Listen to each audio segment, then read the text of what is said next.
The man accused of killing Sydney Sutherland pleaded not guilty today. Quake Llewellyn faces several charges, including capital murder, kidnapping, and rape. Llewellyn also asked for a jury trial during today's hearing. He is set to appear back in court in February. What do you fear more? A dangerous place you're warned about, or a safe place that never warns you at all? There are towns where danger feels theoretical, places where crime is something that happens somewhere else, on the news, in cities with names you don't recognize, to people who made the wrong choices. Humphrey, Arkansas was one of those places, a rural stretch of land where roads cut through open fields, where everyone recognized each other's trucks, and where the idea of a random violent crime felt almost insulting. Nothing bad happened here. Not really. Not like that. That belief wasn't careless, it was inherited. Generations grew up trusting familiarity, trusting routine, trusting the quiet. When you live somewhere this small, you stop scanning faces, you stop locking doors out of fear, you stop imagining that danger could blend in so well it wouldn't even slow down to look suspicious. Safety becomes muscle memory, automatic, unquestioned, and deeply fragile. Sydney Sutherland fit perfectly into that world. She was 25 years old, a registered nurse, someone who spent her days caring for people at their most vulnerable.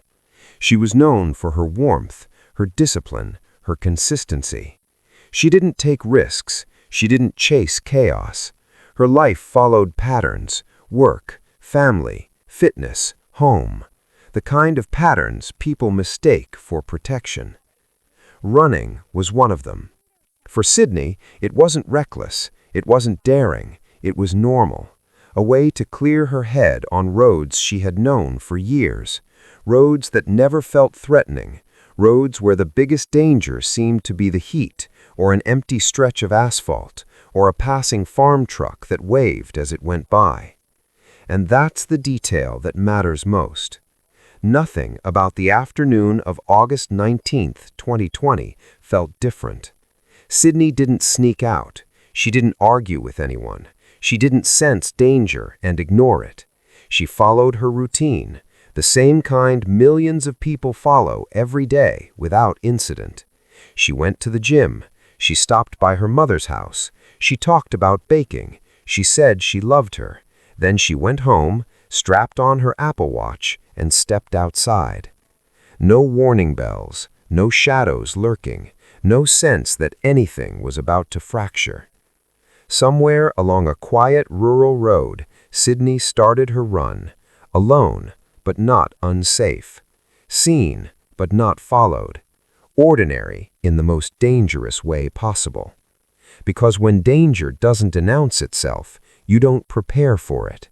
And in places where nothing ever happens, the moment something finally does, no one is ready. So when Sydney didn't come back, when the silence started stretching longer than it should, the question wasn't just where she was, it was how someone could disappear from a place that was never supposed to hide anything at all. How does something so familiar become the last normal thing you ever do? Sydney Sutherland didn't wake up on August 19th feeling watched. She didn't feel hunted. There was no argument, no bad feeling, no reason to hesitate. If anything, the day felt grounded, steady in the way only routine can be. She had just returned from a family trip to Florida, a brief escape before slipping back into everyday life. By that afternoon, she was already back in rhythm, unloading her car, heading to the gym, reclaiming normalcy. That alone says something about her. Sydney didn't drift through life. She structured it. Nursing shifts demanded discipline. Fitness demanded consistency. Caring for others demanded emotional control. She wasn't impulsive, and she wasn't careless. The choices she made that day were the same ones she had made dozens of times before, which is exactly why no one questioned them. After the gym, she stopped by her mother's Maggie's house, not because anything was wrong, not because she needed help, just to drop off mail, a small, forgettable errand, except it wasn't forgettable to Maggie. It was one of those moments parents replay endlessly after the fact, searching for signs that were never there. They talked briefly, about nothing urgent, about plans for the evening. Sydney mentioned baking, maybe brownies or cookies. Then she said she was going for a run. Maggie gently reminded her she'd already worked out once that day, told her not to push herself. Sydney smiled it off. Running helped her think. It calmed her. It made the world feel manageable. As she walked out the door, Sydney turned back and said, "I love you. I'll talk to you later." Maggie said it back. Neither of them knew that later had already run out. Back at home, Sydney prepared the same way she always did. She put on her running clothes, she synced her Apple Watch, she chose a route she knew by heart, County Road 41 near Highway 18, flat, rural, quiet, a stretch of road so uneventful that seeing anyone on foot was unusual. That's why people noticed her. Sometime between 2:30 and 3 p.m., a UPS driver saw Sydney jogging along the road. He remembered it clearly because there was no one else around, no traffic, no distractions, just a lone runner moving steadily under the Arkansas sun. Another local, a farmer named Quake, also reported seeing her around the same time. She wasn't hiding, she wasn't rushing, she wasn't afraid. That's the contradiction investigators would later struggle with. Sydney was visible, multiple people saw her, and yet somewhere along that same stretch of open road, she vanished completely, without a scream, without a struggle anyone noticed, without leaving behind anything that made immediate sense. No witnesses saw her leave the road, no cars were reported speeding away, no signs warned anyone that something had gone catastrophically wrong. Just a woman running until she wasn't. And when a routine breaks without explanation, the silence it leaves behind is louder than any alarm. Because if a person can disappear in the middle of a place this open, this familiar, then the question isn't what happened next. It's how no one saw it happen at all. When someone vanishes, how long does it take before concern turns into fear? At first, nothing feels wrong. That's how these moments always begin. You tell yourself there's a reasonable explanation, a dead phone, a longer route, a conversation that ran late. Normal excuses rush in to protect you from the alternative. Alex waited. He checked the time. He told himself Sydney would be back any minute. But minutes stretched. Sydney didn't miss messages. She didn't ignore calls. Silence wasn't part of her behavior. So when her phone rang and rang with no answer, something shifted. Texts stayed unread. Snapchat remained still. No movement, no reassurance. The routine that defined her life had fractured, and the absence felt deliberate, wrong in a way that didn't need proof yet. Alex reached out to Maggie. She hadn't heard from Sydney either. That's when concern hardened into panic.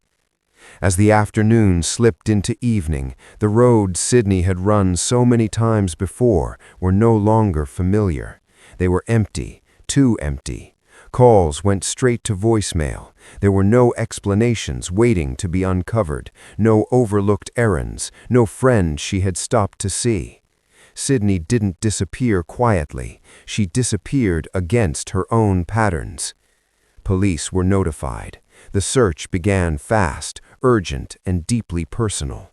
Officers, family, and volunteers moved along County Road 41 and the surrounding fields. Flashlights cut across farmland that felt suddenly hostile. That night, grubs changed. Sirens replaced silence. Cars idled along the roadside. People whispered questions they were afraid to finish out loud. How does someone just vanish here? By early morning, the search exploded outward. Local deputies were joined by Arkansas State Police, then more agencies. Helicopters swept overhead, while volunteers walked shoulder to shoulder through fields and brush. The focus tightened around one area, the last place Sydney had been seen running. And then something was found. Sydney's phone lay on the ground, less than a quarter mile from her home. Undamaged, intact, no cracks, no blood, no obvious signs of a struggle nearby. Just a phone, resting where it didn't belong. That detail didn't bring relief, it did the opposite. Phones aren't dropped accidentally in moments like this. Not by someone careful, not by someone attached to routine. People cling to their phones when they're scared. They don't leave them behind. Hours passed. Hope thinned. The reality settled in slowly, painfully. Sydney was 5'3", just over 100 pounds, alone on an empty road. Whoever crossed her path wouldn't have needed long. Then Maggie found something. While crawling along the roadside, scanning the ground with the focus of a mother who refuses to stop searching, she saw a small white bead, one she recognized instantly. It had come from Sydney's bracelet. In that moment, hope didn't disappear, it transformed. Maggie knew her daughter hadn't wandered away, hadn't gotten lost, hadn't chosen silence. The road had taken something from her, and whatever did it hadn't left the area. Because while hundreds of people searched desperately for Sydney, the person responsible wasn't hiding in the woods. They were hiding in plain sight, and they were watching the search unfold. How long can hope survive when your instincts are already telling you the truth? By the third day, the search no longer felt like a rescue. It felt like a vigil in motion. Volunteers still arrived. Law enforcement still followed leads. Helicopters still passed overhead. But the energy had changed. Conversations grew quieter. People avoided eye contact. Everyone understood what the passing hours meant, even if no one wanted to say it. In small towns, time moves differently during a crisis. Every hour without answers becomes personal. Every empty stretch of road starts to feel complicit. Grubbs stood frozen between faith and dread, clinging to the idea that Sydney might still be found alive, while bracing for the moment that hope would finally collapse under its own weight. Maggie Sutherland was already there. The white bead she had found on the roadside never left her mind. It wasn't dramatic, it wasn't conclusive, but it was enough. Mothers know when something irreversible has happened. From that moment on, Maggie wasn't searching for her daughter to come home. She was searching for the truth, whatever shape it took.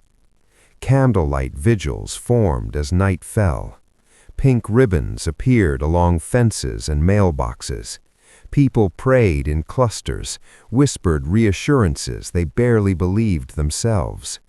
The roads where Sydney once ran became sacred ground, walked over and over again by people hoping repetition might somehow change the outcome. Behind the scenes, investigators narrowed their focus.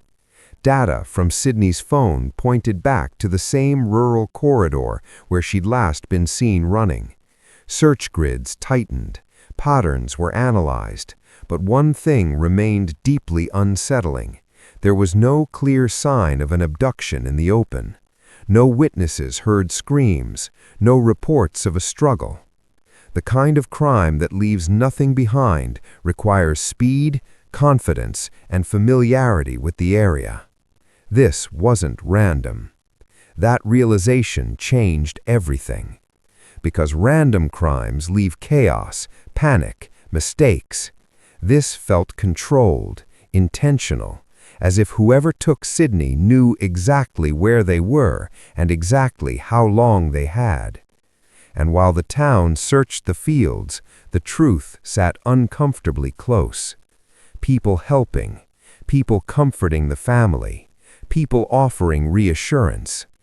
Not every predator hides in shadows. Some hide in daylight, wrapped in normalcy, trusted because they've always been trusted. Then, on August 21st, the waiting ended. Authorities announced they were working several promising leads. Hours later, Sydney Sutherland was found.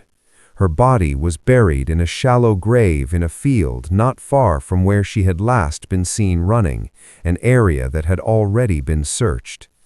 The realization hit like a physical blow. She had been there the entire time. The road didn't just witness her disappearance, it concealed it. The case instantly shifted from missing person to homicide. The medical examiner would later confirm what the family already felt in their bones. Sydney had suffered multiple blunt force injuries. She had been attacked, overpowered, killed. Grubbs didn't feel safe anymore. The danger wasn't theoretical. It wasn't distant. It had moved freely through their town while they searched for answers, while they prayed, hoped, and trusted the wrong sense of security. Because now there was only one question left. Who could do this and still stand close enough to watch everyone else look for her? What if the person helping you search already knows where the answers are buried? In a town this small, strangers stand out. Outsiders are remembered. But when investigators began closing in on the truth behind Sydney Sutherland's murder, the person at the center of it all wasn't someone unknown. He wasn't passing through. He didn't come from the outside.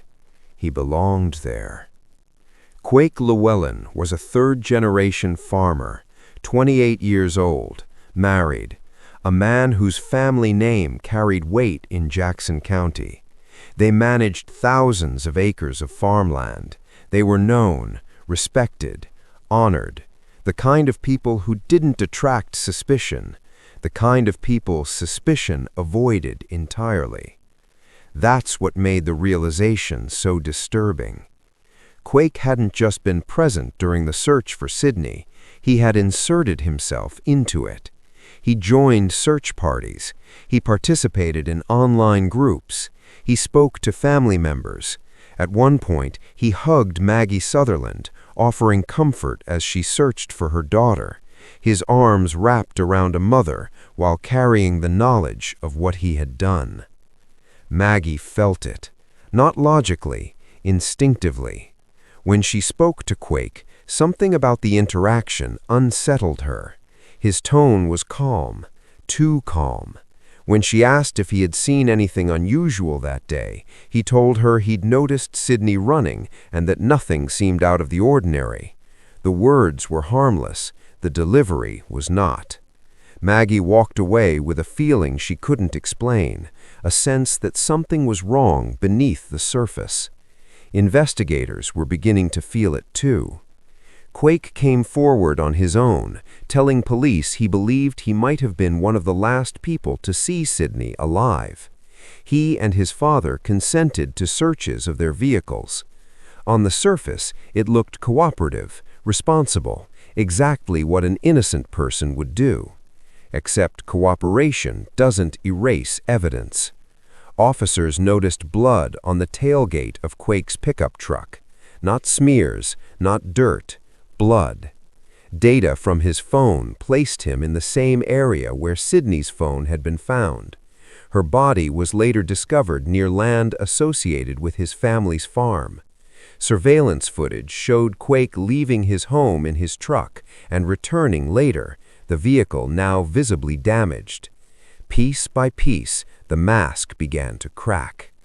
What had once looked like community involvement now looked like proximity.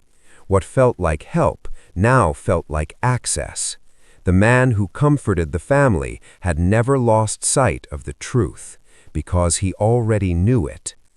The most dangerous predators don't rush. They don't panic. They control the narrative by standing close to it, by blending into the very process meant to expose them. And as investigators closed in, one thing became impossible to ignore. Quake Llewellyn hadn't just crossed paths with Sydney. He had positioned himself exactly where he needed to be, before the crime, during the search, and after the truth was uncovered. Which meant the question was no longer who did this. It was why he thought he could get away with it, and what story he planned to tell once the evidence caught up to him. When a story falls apart, what does it reveal about the person who told it? When investigators finally sat across from Quake Llewellyn, they didn't hear a confession. Not at first. They heard a version of events carefully shaped to soften what couldn't be denied. According to Quake, he had been driving along County Road 41 when a cloud of dust obscured his vision. In that moment, he claimed, he accidentally struck Sydney with his truck. An accident. It was a word chosen for distance, for mercy, for plausible doubt. But accidents don't erase patterns, and they don't survive evidence. Arkansas State Police examined the scene, the vehicle, the data, and the timeline. What they found didn't match a moment of panic or poor visibility. Evidence showed Quake had turned his truck around, accelerated, driven toward Sydney intentionally. The impact wasn't sudden, it was deliberate. From there, the narrative collapsed quickly. Sydney wasn't left on the road. She was taken, placed into the back of Quake's truck. Her phone, the one lifeline she carried, was discarded along the roadside, severing her ability to call for help and buying him time. Investigators concluded that what followed wasn't chaos, it was control. Physical evidence reinforced every conclusion.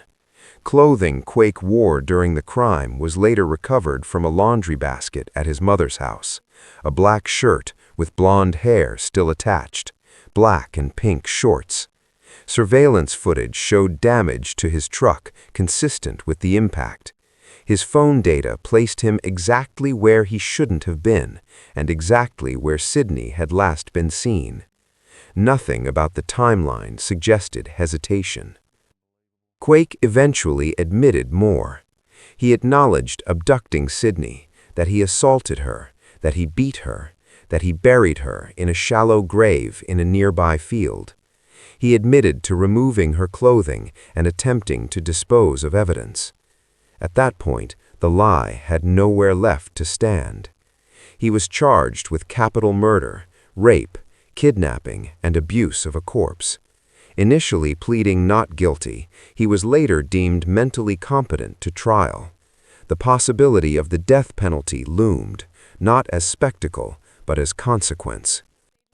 As the case moved forward, disturbing allegations about Quake's past behavior surfaced. Reports of stalking, of peering into windows, of harming animals.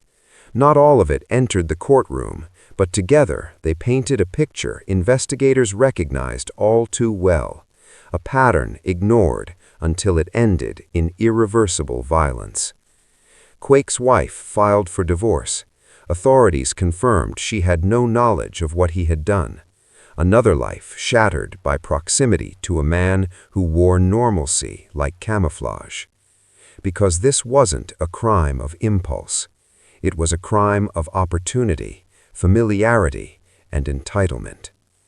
And when the evidence finished speaking, louder than any story he told, there was only one thing left unresolved. What justice would look like to a family that could never get their daughter back. After the confessions, charges, and mounting evidence, the focus shifted from investigation to resolution. For Sydney's family, justice wasn't just about punishment, it was about closure, the hope of a world that could finally begin to heal. Quake Llewellyn faced a life behind bars without the possibility of parole. The plea deal removed the death penalty, sparing the family years of drawn-out trials and appeals, but it could never return what had been lost. In court, Maggie Sutherland confronted the man who had destroyed her daughter's life. She demanded answers no parent should ever have to ask.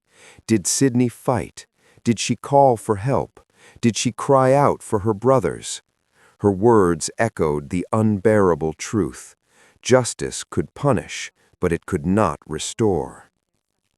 Outside the courtroom, the town of Grubbs began its own journey of remembrance.